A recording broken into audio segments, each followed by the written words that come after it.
दोस्तों, अभी दिल्ली में बीजेपी की सरकार बन गई है और बीजेपी की तरफ से रेखा गुप्ता को मुख्यमंत्री के लिए चुन भी लिया गया है। दोस्तों, आप लोगों को एक चीज मैं बता दूं कि बीजेपी जब सरकार में आई थी तो उस वक्त उन्होंने दिल्ली की महिलाओं को 2100 रुपये महीना देने का चुनावी वादा किया था। अब दोस्तों, आज की वीडियो में चर्चा करेंगे कि 2100 रुपये अब महिलाओं को मिलेगा या नहीं मिलेगा, और मिलेगा तो कब से मिलेगा, इस तारीख की भी चर्चा करेंगे। और दोस्तों, दूसरी बार इस वीडियो में हम लोग और ये चर्चा करेंगे कि रेखा गुप्ता को मुख्यमंत्री बनाने के लिए बीजेपी का कौन सा सोशल इंजीनियरिंग का फॉर्मूला लगा है। और तीसरी चीज, अन्य जो बीजेपी की, जो इसके पहले बीजेपी और अन्य सभी का कौन कौन महिला मुख्यमंत्री बनी और उनका कार्यकाल के बारे में हम लोग जानेंगे। तो दोस्तों, सबसे पहले हम लोग ये देख लेते हैं कि रेखा गुप्ता जो दिल्ली की मुख्यमंत्री बनी है, उन्हें बनाने में बीजेपी का क्या सोशल इंजीनियरिंग का फॉर्मूला है। दोस्तों, क्या होता है कि सरकार चुनाव जीतने के लिए अलग अलग जातियों को साधने के लिए, अलग अलग वर्गों को साधने के लिए अलग अलग तरीके के लोगों को अलग अलग पदों के लिए चुनती है। इन्हीं चुनने की प्रक्रिया को सामान्य भाषा में सोशल इंजीनियरिंग कहा जाता है। तो दोस्तों, अगर रेखा गुप्ता के बारे में बात करें दोस्तों, तो रेखा गुप्ता जो है, सबसे पहली बात गुप्ता समाज से है। और गुप्ता समाज एक बनिया समाज होता है, मतलब व्यापारी वर्ग को इससे साध लिया गया, पहला व्यापारी वर्ग हो गया। अब दूसरी चीज, अगर कैटेगरी, अगर वर्ग की बात करें तो दोस्तों ये महिला वर्ग से आती है। तो दोस्तों, इस तरीके से महिलाओं को भी साध लिया गया। और दोस्तों, तीसरी बात करें, जो सबसे प्रमुख बात है दोस्तों, बीजेपी में जो आरएसएस का मतलब रोल तो रहता ही है।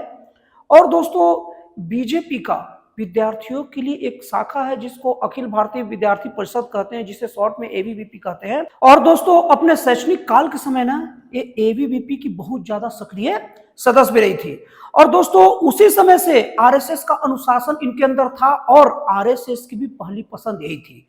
तो दोस्तों, इस तरीके से बीजेपी देखा जाए तो एक बनिए वर्ग, मतलब व्यापारी वर्ग को भी साथ लिया, महिला वर्ग को भी साथ लिया, और साथ ही साथ आरएसएस का मान भी रख लिया। दोस्तों, आप लोगों को एक चीज बता दूं, आरएसएस का बीजेपी के चुनाव में बहुत अहम भूमिका रहती है। दोस्तों, आरएसएस के गली नुक्कड़ सभाओं के कारण ही बीजेपी हरियाणा जीती, जो अप्रत्याशित थी। और आरएसएस के कारण ही बीजेपी महाराष्ट्र जीती, और आरएसएस के कारण ही दिल्ली भी बीजेपी जीती है। इसीलिए आरएसएस को नजरअंदाज नहीं कर सकती थी। तो इस तरीके से सभी के सभी इनके गणितीय आकलन और सोशल इंजीनियरिंग पूरा का पूरा कंप्लीट हुआ इनको लेकर। अब दोस्तों, हम लोग बात करते हैं कि दिल्ली में महिला मुख्यमंत्री इसके पहले और कौन कौन बने। दोस्तों, अगर देखा जाए तो दिल्ली की सबसे पहली जो महिला मुख्यमंत्री बीजेपी से थी, सुषमा स्वराज, जिनका कार्यकाल केवल और केवल 52 दिन का था। दोस्तों, point should be noted, Delhi की सबसे पहली महिला मुख्यमंत्री सुषमा स्वराज थी, उनका कार्यकाल 52 दिन का था। उसके बाद दोस्तों, दिल्ली की दूसरी मुख्यमंत्री कांग्रेस पार्टी से शीला दीक्षित बनी, जिनका कार्यकाल सबसे लंबा 15 साल 25 दिन रहा। एक पॉइंट को नोट करके रखिएगा, बहुत ज्यादा काम का चीज है।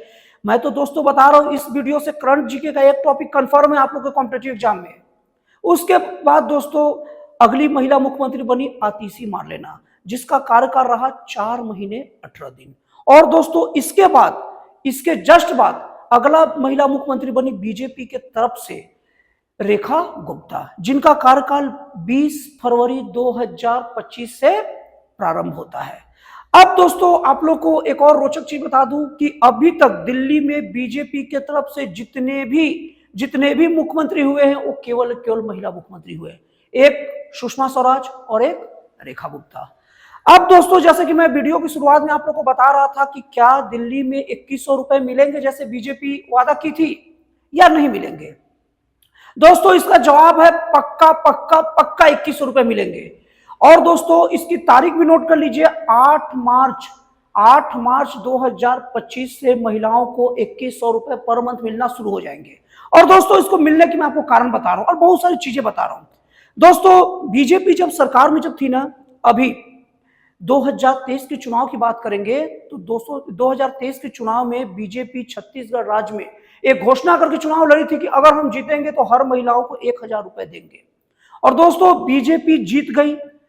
और उसके बाद जो 8 मार्च आया, उसी में बीजेपी ने महिलाओं को छत्तीसगढ़ राज्य में बीजेपी सरकार द्वारा 1000 रुपया महीना अपने वादे के हिसाब से देना प्रारंभ कर दिया। अब दोस्तों आपके दिमाग में एक और चीज आता होगा कि बीजेपी हर काम ये 8 मार्च को ही क्यों करती है? ये 8 मार्च का क्या चक्कर है भैया? दोस्तों आप लोग को बता दूं, 8 मार्च विश्व महिला दिवस है और उन्हीं दिन, यही शुभ दिन देखकर बीजेपी ये काम करती है। तो दोस्तों, तो बीजेपी छत्तीसगढ़ राज्य में इससे जीत चुकी है और दिल्ली में भी यही चुनावी घोषणा या चुनावी अपना घोषणा पत्र में डाली थी और चूंकि दोबारा इससे जीत गई है, तो दोस्तों बीजेपी अब इस घोषणा पत्र को अपना एक अचूक अस्त्र के रूप में उपयोग करना चाहती है और आने वाले चुनाव में बिहार हो चाहे यूपी हो, इसमें भी इसका उपयोग करेगी। और आपका अस्त्र और आपका बात कितना अचूक है वो इस बात पर निर्भर करता है कि आप अपनी बात को कितना आगे तक लेके जाते हो। और दोस्तों बीजेपी को अपनी बात को आगे ले जाने के लिए जो वादा किया था वो निभाना पड़ेगा। इसीलिए दोस्तों मन में कोई शंका, कोई समाधान ना हो कि 2100 नहीं मिलेगा, मिलेगा मिलेगा मिलेगा।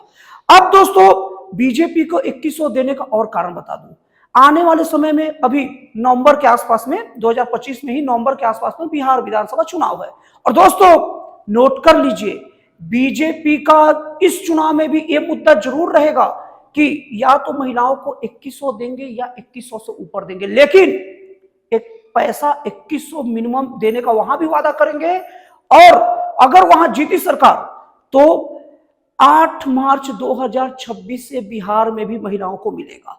और दोस्तों उसके बाद 2027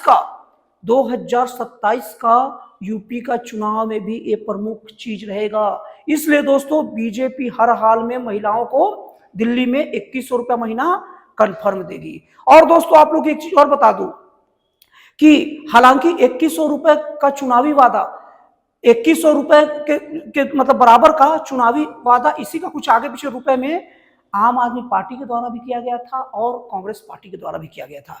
लेकिन दोस्तों फिर आप एक चीज नोट कर लीजिए, हमारी बात की वैल्यू तब तक रहती है जब तक हम अपनी बात को पूरा करें। दोस्तों आप याद करिए, केजरीवाल पंजाब चुनाव में हर महिलाओं को 1000 रुपए देने का वादा किए थे, लेकिन नहीं दिए। अब किस मुंह से बोलोगे? बोलो ना यार, 2000, 2500, 5000, 3000, कोई नहीं सुनेगा क्योंकि आपने वादा पूरा नहीं किया। लेकिन बीजेपी छत्तीसगढ़ का चुनाव में वादा की थी, वादा पूरा कर ली। अब लोग और विश्वास हो गया और बीजेपी विश्वास को खोने नहीं देगी। तो दोस्तों मुझे उम्मीद है कि मैं आप लोगों को समझा पाया हूं कि 2100 रुपए क्यों पक्का मिलेगा। तो दोस्तों फिर बताइएगा ये वीडियो कैसा लगा कमेंट करके। तो दोस्तों फिर मिलता है अगले वीडियो में एक जन कल्याणकारी और एक राष्ट्रवाद से प्रेरित नए विचारों के साथ।